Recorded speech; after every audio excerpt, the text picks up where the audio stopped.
Perkenalkan, nama saya Farhan Herian Santoso dengan NIM 10204240049 dari kelas 2402. Dan pada video kali ini saya akan menjelaskan soal-soal tugas praktikum 2 mengenai machine learning yang mencakup dua algoritma, yaitu linear regression dan K-means clustering. Nah, yang pertama itu adalah soal pertama itu adalah menggunakan dataset yang sudah diberikan. Dan di sini bisa kita running saja. Nah, kita lanjut ke soal nomor 2, yaitu menjelaskan perbedaan antara linear regression dan K-means clustering. Linear regression itu masuk ke kategori supervised learning. Nah, yang artinya model ini sudah dilatih menggunakan data yang memiliki label atau jawaban yang diketahui. Dalam konteks dataset ini, saya memberikan informasi kepada model bahwa jika nilai sales sekian, diskon sekian, dan kuantiti sekian, maka profitnya adalah sekian. Dari data berlabel itu, model belajar pola hubungan antar variabel, sehingga nantinya mampu memprediksi nilai profit untuk data baru yang belum pernah dilihat sebelumnya. Sementara itu, K-means clustering masuk ke kategori unsupervised learning, yang artinya model tidak diberikan label apapun saat dilatih.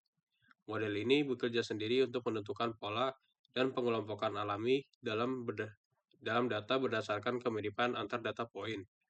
Saya hanya memberikan instruksi, misalnya mengelompokkan menjadi 3 grup. Nah, perbedaan utamanya itu supervised learning membutuhkan data berlabel dan bertujuan untuk prediksi.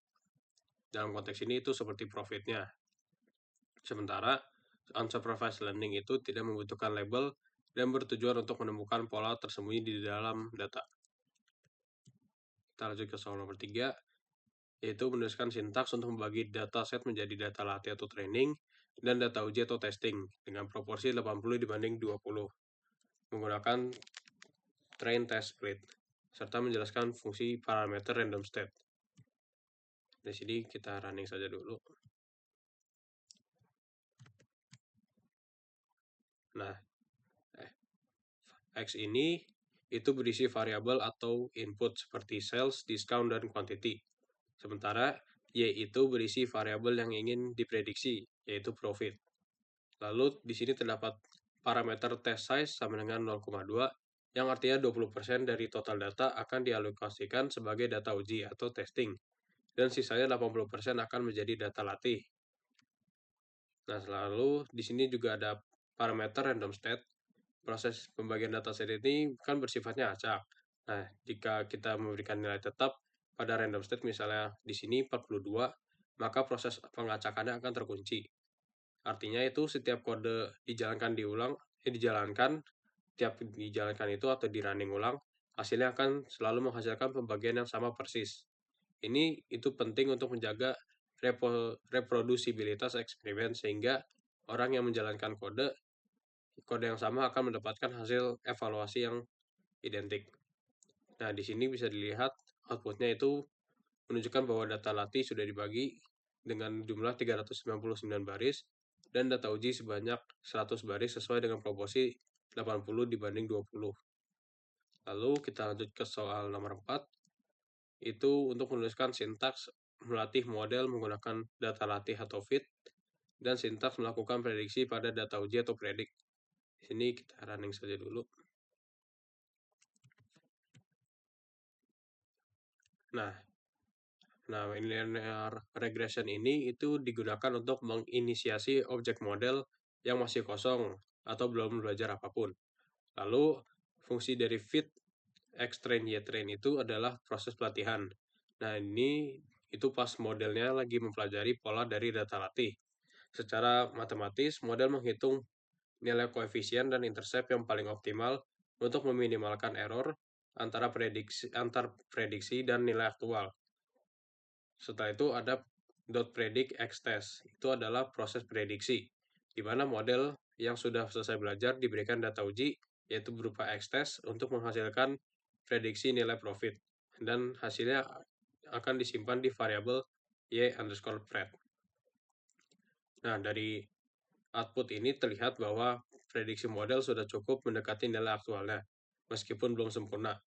Perbedaan antara nilai prediksi dan aktual ini yang nantinya akan dievaluasi menggunakan MSE dan R-square.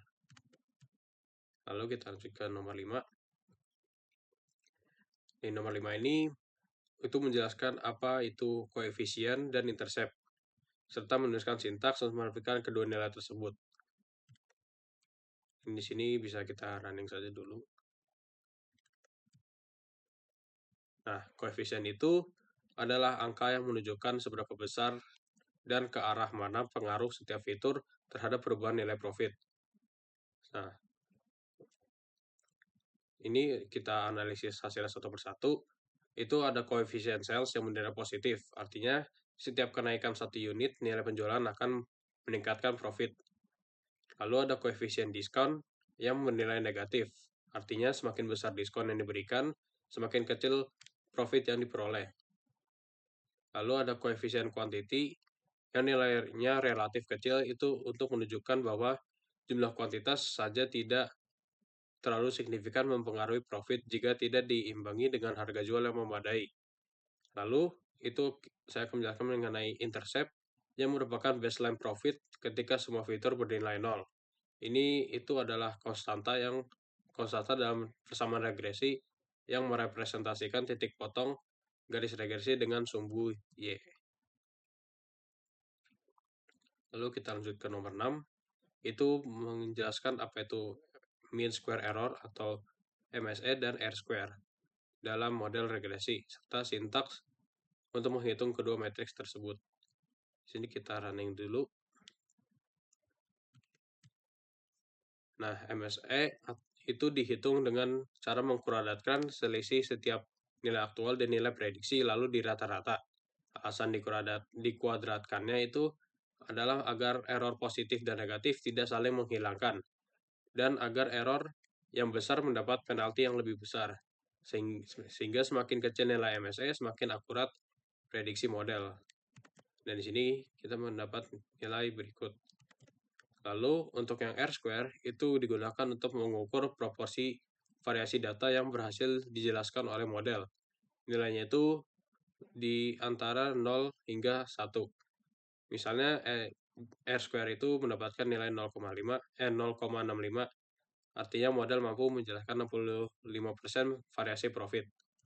Nah, nilai R-square yang mendekati 1 itu menunjukkan model yang sangat baik, sedangkan nilai yang mendekati 0 menandakan model tidak jauh lebih baik dari sekadar menebak nilai rata-rata.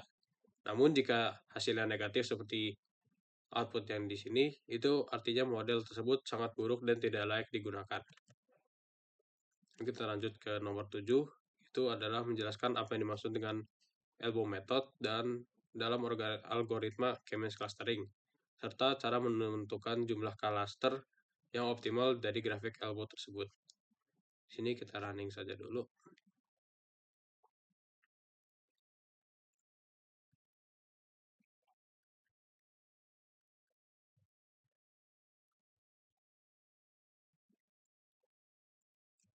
Nah, sudah ditampilkan.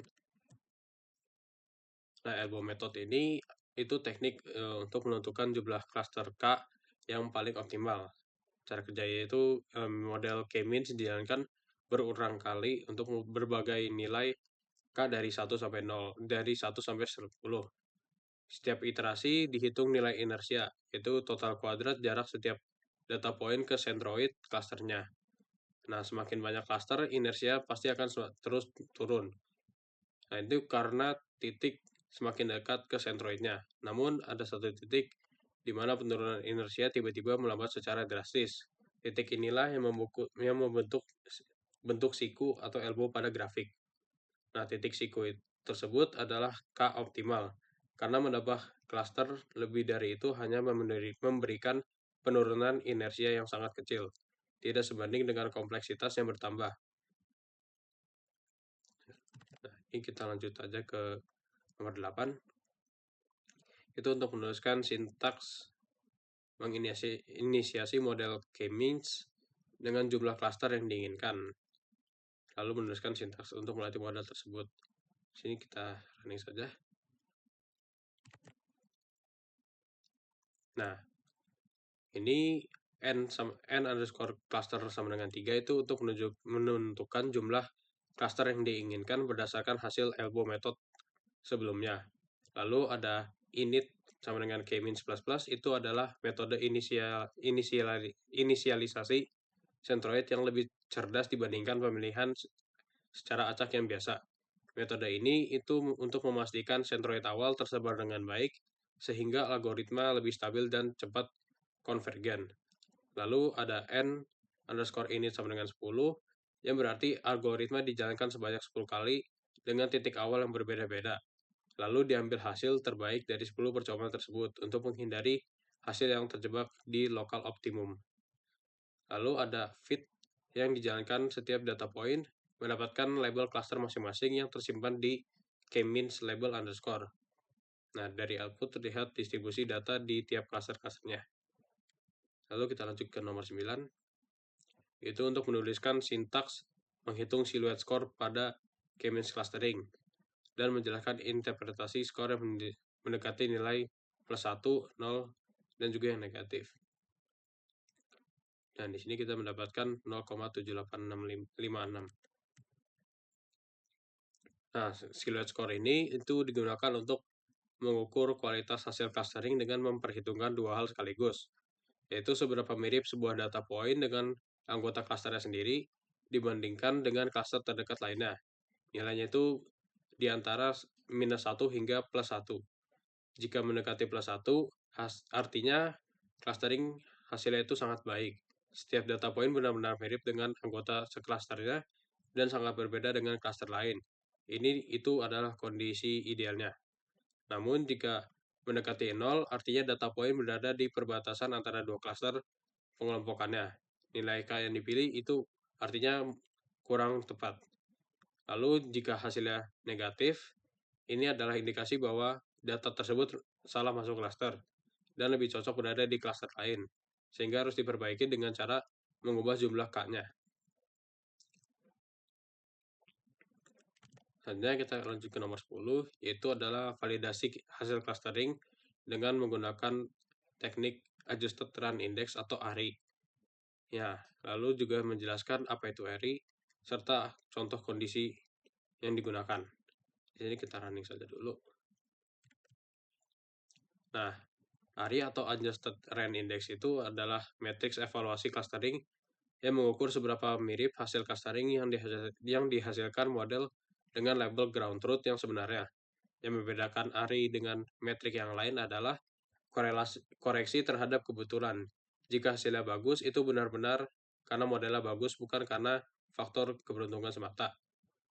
Nilainya itu berkisar dari -1 hingga +1. Jika +1, hasil clustering itu identik sempurna dengan label asli. Jika nilainya 0, maka hasilnya tidak lebih baik dari pengelompokan acak. Namun jika nilainya negatif, itu hasilnya lebih buruk dari acak.